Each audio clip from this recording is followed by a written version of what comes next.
Assalamualaikum warahmatullahi wabarakatuh. Halo, apa kabar para teman-teman subscriber dimanapun kalian berada? Jumpa lagi dengan channel Kanca Militer. Channel yang selalu memberikan info-info terupdate dan terbaru dari para militer Indonesia dan dunia. Pada video kali ini saya akan membahas berita terbaru dari militer Indonesia yang mulai merasa ragu jika AS membantu mereka di Laut Natuna. Indonesia takut ada kepentingan lain jika AS membantu Indonesia dalam melawan China di Laut Natuna Utara. Kita tahu selama ini Indonesia dan China masih bersengketa di Laut Natuna. Karena klaim China yang mengakui bahwa Laut Natuna adalah masuk wilayahnya. Sedangkan menurut hukum laut internasional Laut Natuna sudah jelas masuk wilayah Indonesia. Sehingga sering terjadi konflik di Laut Natuna Utara antara Indonesia dengan China.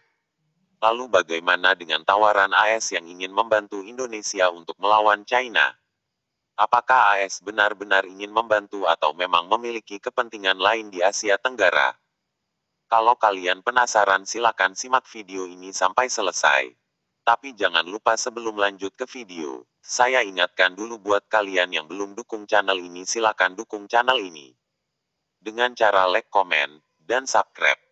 Biar kalian tidak ketinggalan tentang berita-berita terupdate dan terbaru dari para militer Indonesia dan dunia. Amerika Serikat alias AS saat ini tengah mendekati Indonesia untuk melawan China di Natuna Utara. Bagi AS secara umum melawan China bukan hanya di Natuna Utara milik Indonesia saja namun di seluruh Indo-Pasifik. Untuk kawasan Asia Tenggara, AS menggandeng Indonesia yang punya masalah dengan China di Natuna Utara. Beralih ke Filipina, AS menggandeng Manila yang kepulauan Spratly miliknya diembat China. Saking membutuhkan dukungan, AS juga menjilat mantan musuhnya yakni Vietnam di mana kepulauan Paracel mereka juga diembat China. Masih belum cukup sampai di situ, AS lantas mendukung upaya Jepang mempertahankan Pulau Senkaku dari klaim China. Paling riskan ialah dukungan AS kepada Taiwan.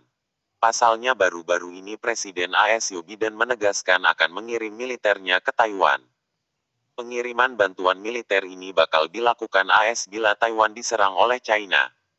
Kemungkinan seperti itu, invasi China ke Taiwan, tergantung pada seberapa banyak dunia menunjukkan bahwa tindakan semacam itu akan menghasilkan kecaman jangka panjang.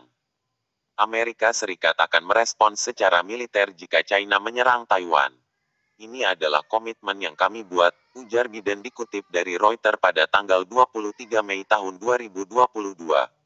China meradang mendengar perkataan Biden yang dianggapnya sebagai campur tangan AS di urusan dalam negeri Beijing. China menegaskan jika mereka akan menanggulangi setiap tindakan AS yang membantu gerakan separatis Taiwan. Bukan cuma dari lisan saja, setelah adanya pernyataan Biden, China menjawabnya dengan kekuatan militer. Komando Teater Timur Tentara Pembebasan Rakyat China, mengatakan pada Rabu, tanggal 25 Mei tahun 2022 diperintahkan menggelar material tempur di sekitar Selat Taiwan. China ingin menyampaikan secara jelas kepada AS bahwa mereka tak akan sungkan menggempur Taiwan kapanpun. Baru-baru ini, Komando Teater Timur Tentara Pembebasan Rakyat China mengorganisir patroli kesiapan tempur bersama dan latihan militer di laut dan ruang udara di sekitar Pulau Taiwan, kata PLA Army dalam sebuah pernyataan dikutip dari Sputnik News. Sementara itu jubir Kemenlu China Wang Wenbin menyatakan jika negaranya siap sedia melawan semua gerakan yang melecehkan kedaulatan negaranya. Tidak ada ruang untuk berpuas diri atau konsesi dalam hal-hal yang berkaitan dengan kedaulatan dan integritas teritorial China. Tidak ada yang boleh meremehkan tekad dan keinginan kuat rakyat China untuk membela kedaulatan nasional dan integritas teritorial China, kata Wang. Di Asia Timur, AS mendorong agar Jepang lebih galak lagi kepada China. Dengan moto Free and Open Indo-Pasifik, Jepang mengikuti langkah AS menentang klaim Nine Dash Line China. Jepang malah lebih terang-terangan dengan mengirim armada kapal induk JS Izumo ke Indo-Pasifik untuk menentang China. JS Izumo membawa jet tempur siluman F-35 sebagai unsur penggebuk utamanya. Pemerintah Jepang akan mengerahkan kapal LHD, Landing Helicopter Dock JS Izumo yang sedang dimodifikasi menjadi kapal induk ke perairan Indo-Pasifik mulai tanggal 13 Juni hingga tanggal 28 Oktober. pengerahan JS Izumo ke Indo-Pasifik, yang akan dilengkapi dengan pesawat F-35, kemungkinan akan menjadi upaya untuk mencegah Cina mengendalikan lebih banyak perairan di wilayah tersebut, lapor Defense Security Asia pada tanggal 2 Juni tahun 2022. Hadirnya JS Izumo di Indo-Pasifik menandai keterlibatan Jepang yang lebih dalam di sana.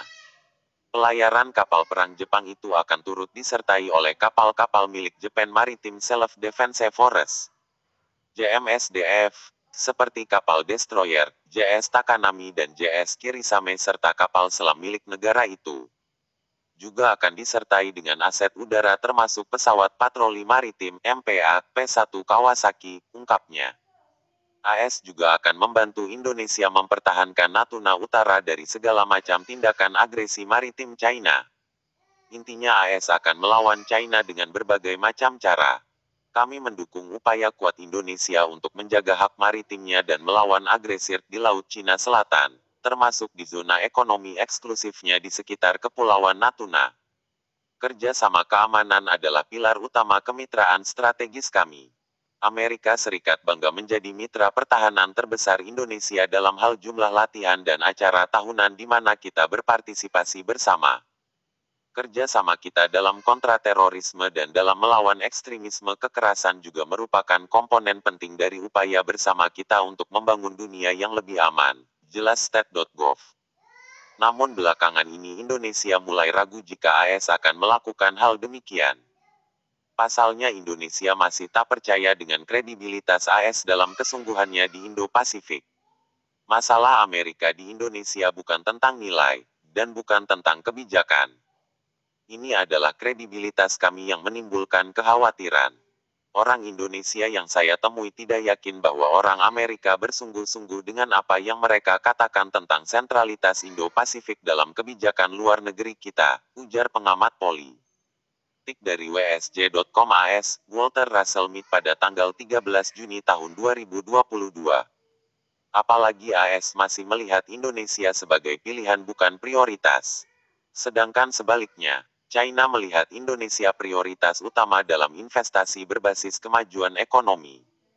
China menawarkan lebih banyak pembiayaan dan investasi dengan persyaratan yang lebih mudah daripada AS. Ini juga tentang proses. China menanggapi dengan cepat dan jelas proposal infrastruktur dan investasi. AS ragu-ragu dan, saya diberitahu, sering tidak memberikan pada akhirnya, jelasnya. Apalagi saat ini China sangat menghormati Indonesia lantaran hubungan perekonomian yang terjalin cukup erat. Pejabat senior AS berusaha keras untuk menjalin hubungan baik dengan rekan-rekan mereka di Indonesia. China, kata orang Indonesia, memperlakukan Indonesia seperti prioritas utama sementara Washington sering menganggapnya cuma sebagai pilihan, jelas Walter. Memang sebelum ada ini era pemerintahan Donald Trump lebih menganggap Singapura dan Vietnam sebagai mitra strategis AS di Asia Tenggara. AS lupa bahwa cuma Indonesia dengan Natuna Utaranya kunci memenangkan pertarungan di Asia Tenggara.